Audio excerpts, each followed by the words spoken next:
I am getting some insane comments on Facebook and other social media about the tariffs, the up and coming tariffs that are going to be hitting our store shelves soon. These people are all in and they're first of all, they're old enough to know better. They're my age, most of them in their 60s. So they lived during Reagan's time. They were in their 20s and they, surely would know better from that. That that Reagan brought us the best economy ever, probably, and he turned it around from the Jimmy Carter days. And I won't blame Jimmy Carter for everything that happened in the economy. There were a lot of things going on in the world at that time, but he turned it around. And what it was in the late 80s compared to the late 70s was night and day.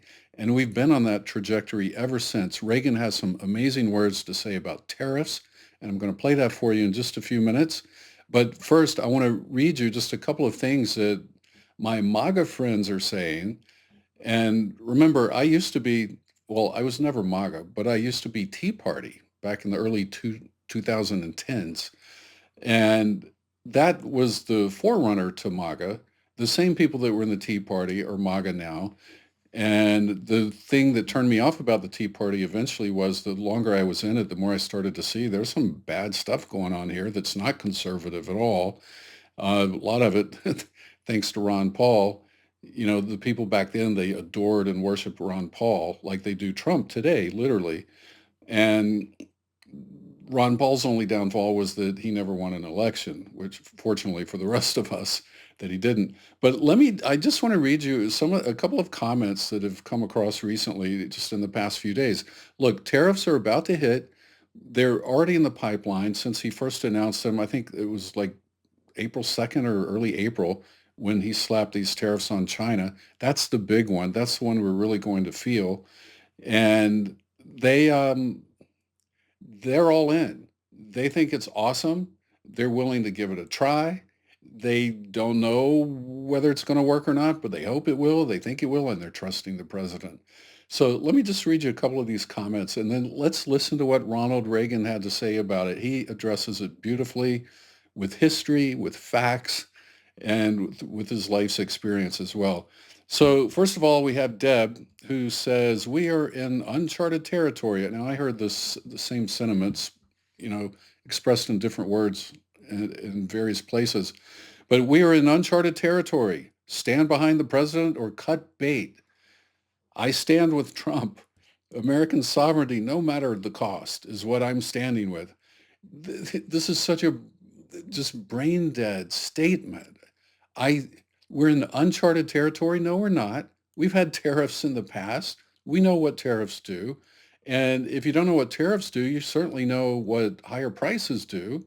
Higher prices are never a good thing. And higher prices mean less sales in the store. It means people can buy fewer things. Their lives become more uncomfortable. And that's not what MAGA stands for. They stand for wealth. They really, wealth kind of is the undercurrent through everything. And the president's always promising great wealth to the country, and he's a billionaire, so he surely will know how to bring it. They think. Anyway, that's just one kind of crazy statement. Then we have Anne.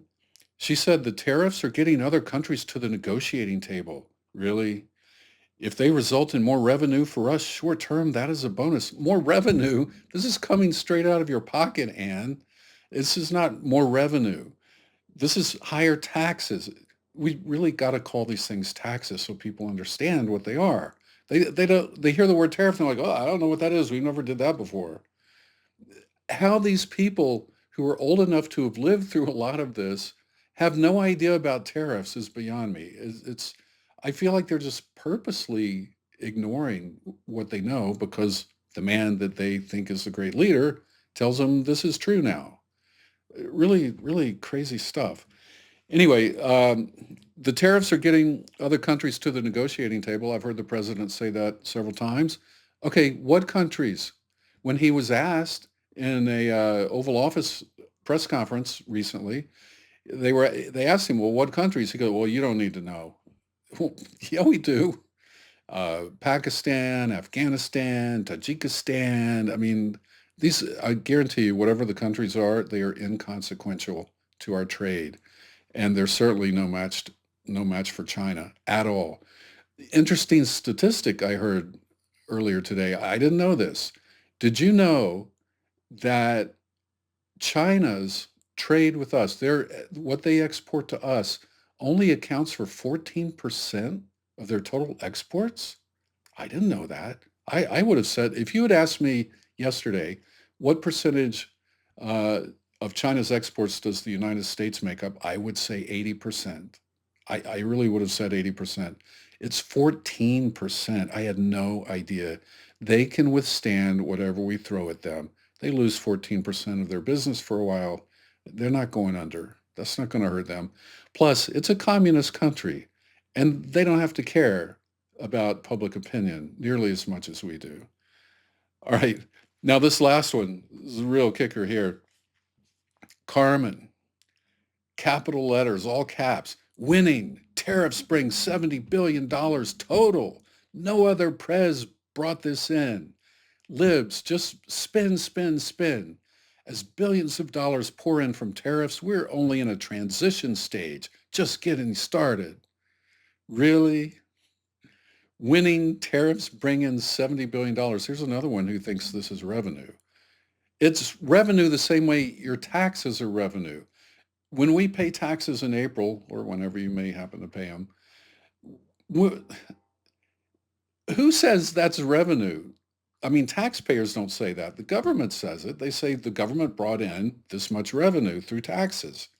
But we don't sit here and brag, yay, look at all the revenue we're bringing in, as if it's coming from somebody else's pocket, because we know it's coming from our pocket. That's why we need to start calling tariffs, just call them import taxes. Import tax. Let people know it's a tax.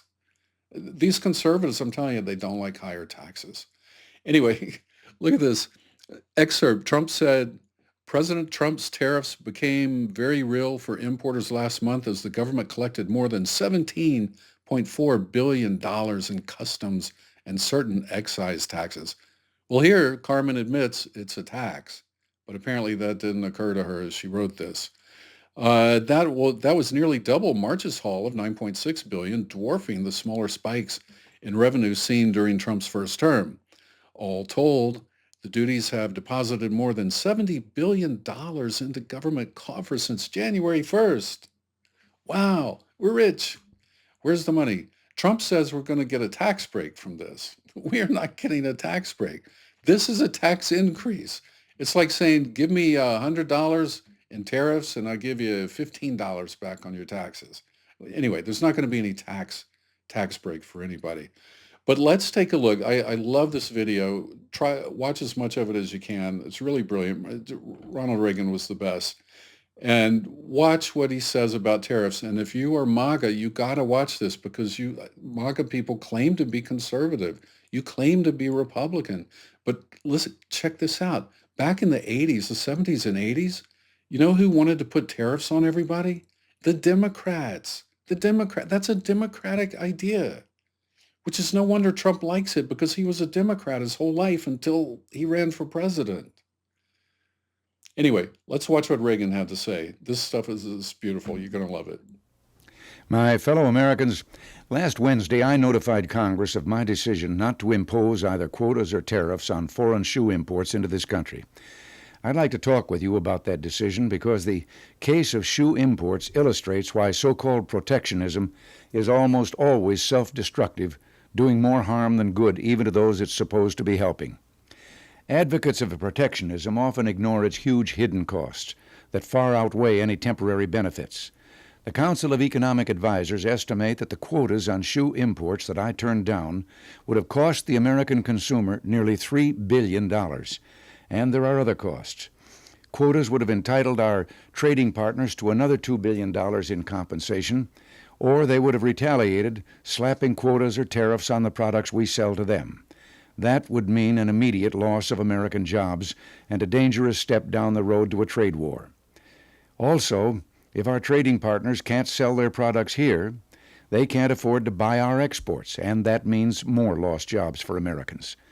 Protectionism almost always ends up making the protected industry weaker and less able to compete against foreign imports. Between 1977 and 1981, U.S. footwear manufacturers received protection from foreign imports, but at the end of that time, they were more vulnerable to foreign competition than before. Instead of protectionism, we should call it destructionism. It destroys jobs, weakens our industries, harms exports, costs billions of dollars to consumers, and damages our overall economy. Of course, free trade also means fair trade. We will move vigorously against unfair trading practices, using every legal recourse available to give American manufacturers a fair shake at home and open markets abroad. The balance of trade has become a very emotional issue. Some claim our trade deficit has cost us millions of jobs. Congress is awash in bills calling for trade sanctions and retaliation. But look at the facts. In 1980, we had a trade surplus, and about 99 million Americans had jobs. Today, we have a trade deficit, and almost 107 million Americans are working. Despite a growing trade deficit, we've gained over 7.5 million new jobs since 1980. Our free, open, and growing economy has put more Americans to work in 1985 than ever before in our history. We've created more jobs in the last 3 years than Europe and Japan combined. The surest way to destroy those jobs and throw Americans out of work is to start a trade war. And one of the first victims of a protectionist trade war will be America's farmers, who have it tough enough already. A news story the other day said protectionist fervor on the Hill is stronger than it has been since the 1930s. Well, now, some of us remember the 1930s, when the most destructive trade bill in history, the Smoot-Hawley Tariff Act, helped plunge this nation and the world into a decade of depression and despair. From now on, if the ghost of Smoot-Hawley rears its ugly head in Congress, if Congress crafts a depression-making bill, I'll fight it, and whether it's a tax, trade, or farm legislation that comes across my desk, my primary consideration will be whether it is in the long-run economic interest of the United States. Wasn't that great? And I have a feeling if Reagan was here today, he'd say, like and subscribe to that channel. That's a good guy over there. Anyway, hey, I appreciate you watching, and I'd love to hear your comments and thoughts, so let me know below what you think.